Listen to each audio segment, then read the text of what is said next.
Ito na ang UH Quiz Bee on the spot! Di mo pa rin Hindi pa rin nalulunok. Lynn, simulan na ang Quiz Bee, please. Uy, masarap pa. Hi, Mare. Ang galing Talaga ba? to. Pwede kainin. Hello, hello! Hi, guys! Okay, so May 20 today. At tuwing May 20, sineselebrate ang World Bee Day. That's why nakatayo ako rito sa Quiapo, sa harap ng tindahan, na nagbebenta ng organic honey from the bee. At dahil dyan, mag-bee, bigay din tayo ng pera. Ay, di alam yan. Wala lang.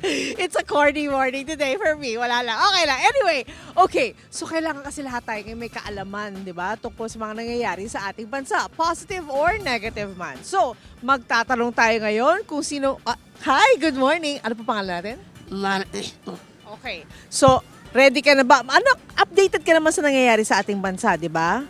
Okay. So, eto na ang tanong para sa'yo. Ang NBI... Handa ka na. Ang NBI ay ahensya ng pamahalaan na may mahalagang papel sa isyong kinakaharap ngayon ni Senator Bato de la Rosa. Ang tanong, ano ang ibig sabihin ng NBI?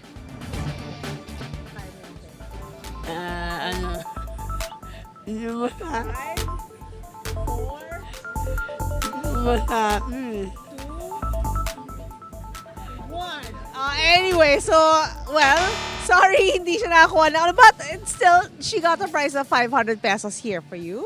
Yay! Sige, good morning! Okay. Magdedebate sila kung bakit hindi niya alam ibig sabihin ng NBI. Ay, Kuya Jordan pala pangalan natin. Ano pangalan natin? Rodrigo Galo, ma'am. Rodrigo. Okay. Ikaw ba nagbabasa ng dyaryo o di kaya nanonood ng mga balita tungkol sa nangyayari ngayon? Opo. Okay. Kung ganon, etong tanong para sa'yo. Ang DA ay nag-i-impose ngayon ng suggested retail price sa local rice na 53 pesos kada kilo. Ano ang ibig sabihin ng DA? DE, DA. Anong departamento to ng... Department Environment. Ay, Pagdating sa mga pagkain to. Ay, pagkain. Oo. So, Department of Food Authority. hindi rin, kuya eh. Ang sagot is Department of Agriculture. But anyway, you gave it a really good try. So may 500 pesos ka. Yay! Congratulations! Okay, hanap pa tayo iba.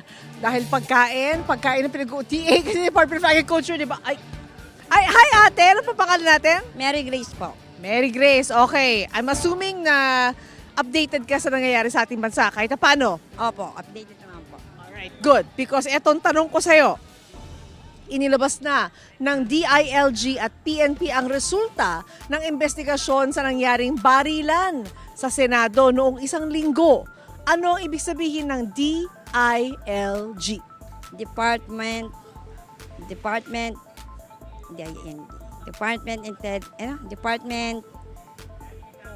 of nakalimutan ko na. Department of Foreign Affairs. Tama ba? Po, DFA po yung Foreign Affairs atin. So, Department of Interior and Local Government ang DILG. But anyway, meron ka pa rin 500 pesos. Wala talagang talo pagdating sa unang hirit, diba? Especially since we're celebrating World Bee Day. Thank you very much, ate. Ayan. Uy, masarap pa mga mangga nila. Mukhang ito ang pa-breakfast natin this morning.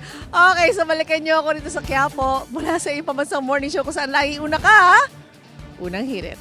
O ituloy naman natin ang pamimigay ng sorpresa sa mga kapuso natin ngayong World Bee Day! Balikan natin si Miss Lynn, ang ating busy bee para sa UH Quiz Bee. Miss Lynn, maghanap ka na ulit ng mga kakasa sa tanungan natin. Good morning! Good luck! Kumakanta si Miss Lynn. Hi, good morning. Kumakanta siya.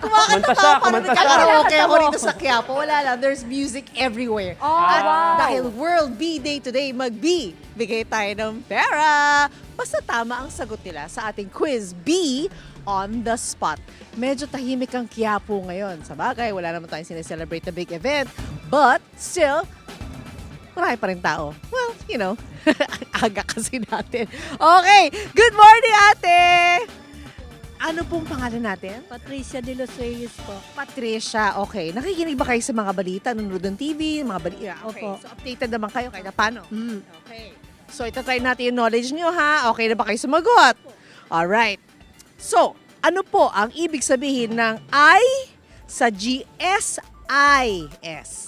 Hindi ko po rin alam, ma'am. Ay, hindi niyo alam. Okay. It's okay. At least sinabi niyo agad sa akin, di ba? Kasi may 500 pesos siya agad. Ito po 500 para sa inyo. Thank you. Alright. Next victim ako. Victim na talaga. For fun. Ayan. So, hanap tayo rito ng... ate. Ano po pangalan natin? Marilyn. Marilyn, namimili ka ngayon. Uy, may laing sila. My favorite is laing. Okay. So, kayo ay updated sa mga balita na nagaganap sa ating bansa. Okay. Okay. Mga happenings pala. Happenings, hindi balita. Happenings. Okay, so, kaya nyo sigurong sagutin to. Ang LTO, ang isa sa most complained agencies ayon sa Anti-Red Tape Authority. Ano ang ibig sabihin ng T sa LTO? Traffic. Transportation. Transportation is correct! Correct, ate, correct! Yay! Meron kang 1,000. Naku, marami kang mabibiling laing today. Pati yung itik mabibili mo. Okay, maraming salamat, te. Okay, di ba? Kuya, ano po pangalan natin? Sunny po. Sunny. Okay.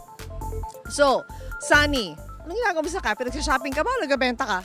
Hindi, namimili ho. Anong namimili ka? Anong hinahanap mo ngayon para bilhin? Butchiron. Alam mo, gusto ko rin ng butcheron actually. Okay, so bago siya makabili ng butcheron, tatanungin natin siya ng question natin for World Bee Day na walang kinalaman sa bee. Eto. Okay, sinong senador ang tinalagang bagong Senate Committee on Finance?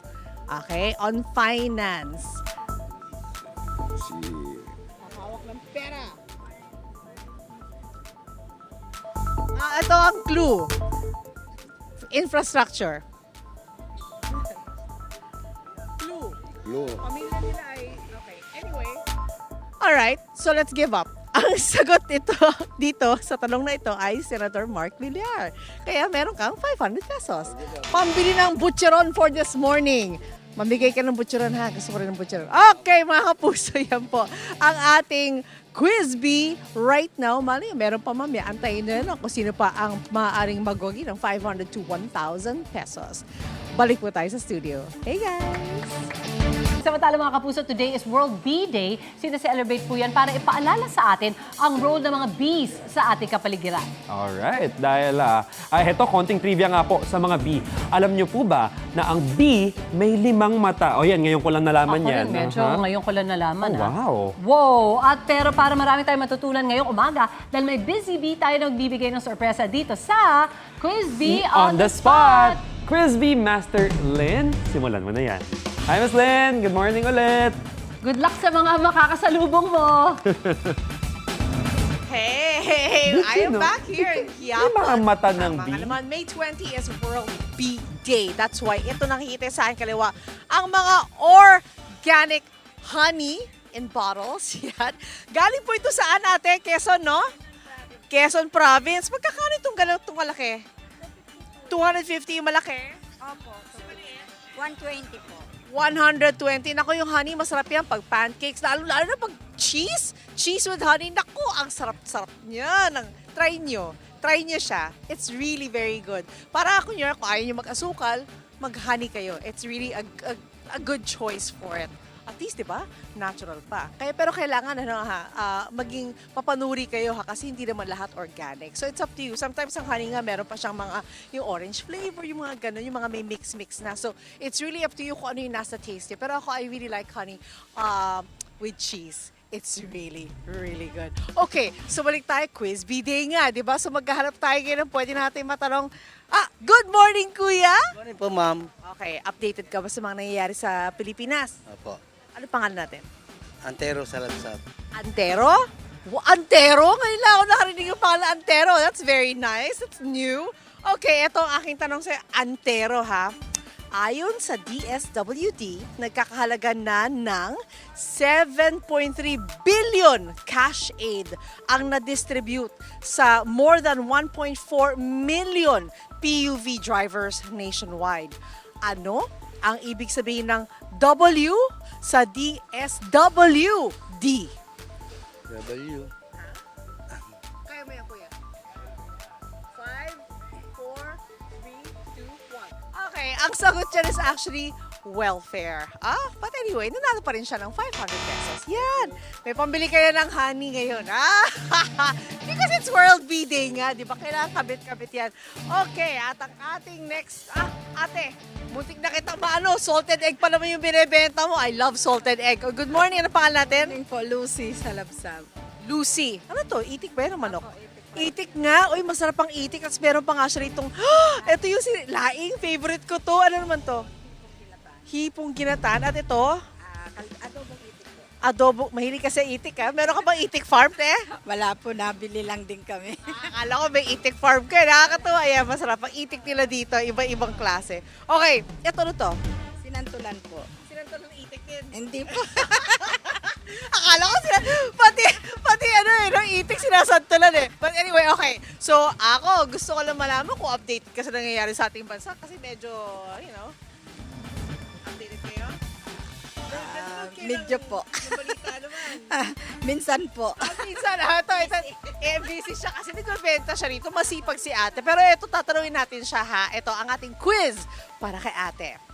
Kinumpirma ng PNP kahapon na nakitang umalis ng Senate premises si Senator Bato de la Rosa matapos ang nangyaring gulo sa Senado noong nakaraang linggo.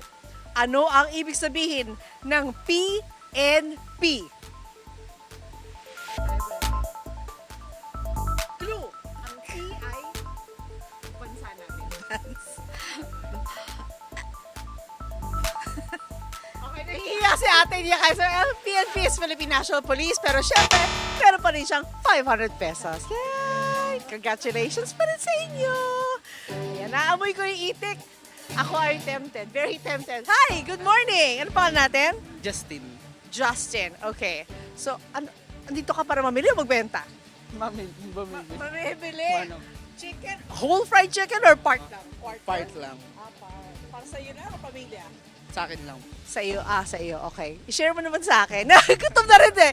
Okay. So, eto ang tanong ko sa iyo, ha? Ano ang ibig sabihin ng ka sa Kamanava?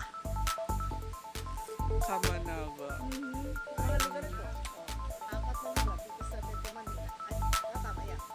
Kamanava. Ka sa Kamanava. Malabon, Navotas, Valenzuela. Ang ka ay? Camarinas. Hindi eh. Actually, Caloocan. Caloocan. Pero okay lang. You gave it a good shot. So, it's 500 pesos for you. Ayan. May pambayad na siya sa kanyang bibiling chicken na quarter. Quarter cut. Okay. Hi, kuya. Okay. Maghanap pa tayo rito ng ating biktima ko. Biktima ko talaga. Okay. Kuya, ano pangalan natin? Rizalino de Rosario. Rizalino. Updated ka ba sa nangyayari sa bansa? Nakikinig lang ako sa radyo. Okay, I like that answer. Nakikinig sa radyo or nanonood ng mga balita sa GMA, of course. Okay, so ang ating tanong, magbigay ng isa sa mga senador. Alang Cayetano. That is correct, Alan. Ay, eto, may 500 ka. Thank you very much. Okay, so we have one more. Sino ang... okay, teka, hanap tayo. Parang naman tayo sa kanan. Kaliwa naman tayo. Hi! Ano pangalan mo? Clifford po. Clifford. Clifford! Uy, alam niyo yung Clifford the Big Dog? Natuwa lang eh, no? The Red Dog pala. Okay. Teka. Magharap tayo ng tanong dito. Okay, na hindi pa tinatanong. Hindi mo kung yata marami na ako natanong kasi today. Nagbenta ka ba? Umibili ka? Bumibili po ng kamote. Kamote! 80 per half. Tama? Magkano yan? 80 ng 1/2. Orange kamote, galing La Union. Ako, masarap yan. Matamis yan, ano? Oh, sweet kamote. At yun ang kamote healthy sa katawan. Eh. Iba ang ginagawa, kamote burger. Kasi yung patty, yung kamote na lang siya. Anyway, okay. So, ito ang ating tanong. So, syempre, alam naman natin, no? Yung Pag-asa. Yeah, Pag-asa, alam mo yan. Okay. So, ang Pag-asa ay ahensya na nagbabantay sa lagay ng panahon sa bansa. Ano ang ibig sabihin ng G sa Pag-asa? Geometric. Konti na lang, konti. G-O-S-G, the Geo word is there, but it's not geometric. That's math. Okay. 5, 4, Okay na po yun. 3, 2, okay na. Geophysical is the actual answer. So, congratulations, may 500 ka pa rin. May pabili kayo ng kamote and more. O, di ba? May pandagdag pa tayo. Okay, ha? Marami tayong kailangan tanungin dito. Marami yata tayong mga kailangan pang malaman. No? So, dagdag kaalaman itong ginagawa natin today. Hi, good morning! Ano pangalan natin? Jane po. Jane. Taga-benta o bibili? Taga-benta. Benta ng alin? Tindera to, mga dried fish saka mangga. Ano ba bentang dried fish ngayon? Tuyo po, mga galunggong, ganyan. Pero iba-iba yung tuyo, di ba? Iba-iba Po. Salinas ang pinakamabenta. Ito, salina saka galunggong po natin yan. Oo. Mga galunggong, Magkano salina. yung pakete ngayon? 20, ganun pa rin po, 150 kalahating kilo. Kalahating kilo yung 150, pero itong 20, Ito, mga balot-balot. Ganun din po sa per kilo, kinikilo din namin. Mga iba, tingi-tingi, 20 pesos, 25, pero itong 20 pesos, ilang ano yan? 1/4? 1.8 ang mga 1/4, ganyan, dalawang guhit. O, diba? At least marami kang choice. Di mo kailangan bumili ng maramihan. Pwede naman patingi-tingi kada araw. 10 pesos, 20. Pang breakfast, ganyan, or pang dinner kung gusto mo, napakasarap ng tuyo. Lalo na, alam niyo yung ginagawa ko? Iniinit ko yung, I fry the garlic ng light lang, tapos nilalagay ko sa oil itong tuyo. Masarap siya. Ayan. Oh, anyway, balik tayo sa tanong. Nagkwento na ko nung ginagawa ko sa tuyo because I love tuyo. Nakaka-addict siya. Okay, ito ang aking tanong, ate. Ito ay isang mainit at mahalumigmig na hangin na nanggagaling sa Timog Kanluran na kilala rin sa pagdadala ng madalas at malakas na pag-ulan. Clue, HH. Ito yung narinig natin lagi sa, Pag-asa. Ano to? Anong klase hangin to? Hanginamihan. Hindi, hangin habagat eh. Andiyan ka na eh. Konti-konti na lang, pero okay lang na meron kang 500 pesos. Yan! At least you gave it a good go, di ba? Ayan. Napakasarap ng binibenta mo, te. Gusto ko siya. Okay. Marami akong bibilin dito yata. Ang sarap ng sarap ng tuyo. Favorite ko yan.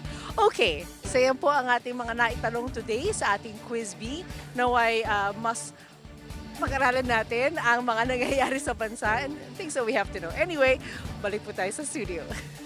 Extended pa ang ating sorpresa. Basta masagot naman ang mga tanong ng ating UH Quiz B on the spot. That's right, balikan natin si Miss Lynn para dyan. Miss Lynn, ituloy na ang tanungan. Pera ka pa, ah. Oo, marami pang papremyo ngayon, ha?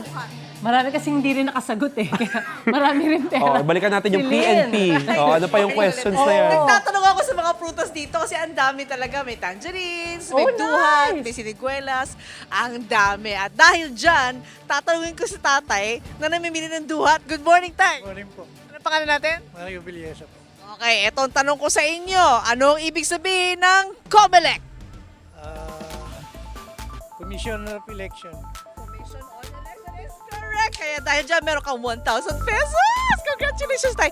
Ilang kaya mabibili mong duhat? Good luck sa iyo. Mukhang marami-rami riyan. Okay, at next natin ay si ate. Ano mo binibenta natin? Pinipig po. Pinipig. Pinipig. Napakasarap na pinipig. Eto, tanong ko sa iyo, nasa Maynila tayo ngayon. Sino ang mayor ng Maynila? Isko Moreno. That is correct. Kaya meron kang 1,000 pesos. Wow, ang bilis ng sagot na yan, ha? Maraming salamat. Meron ka pang pampuhunan pang bukas. Ayan. Okay, at ang last, okay. Naku, muntik-muntik na to. Okay. At ang tatanungin naman natin dito, Kuya. Hi, anong pangalan natin? Sam po. Sam. Sam, ano binibenta natin? Siopaw po. Siopaw. Anong kakaiba sa siopaw mo? Sarap po, ma'am. Ba?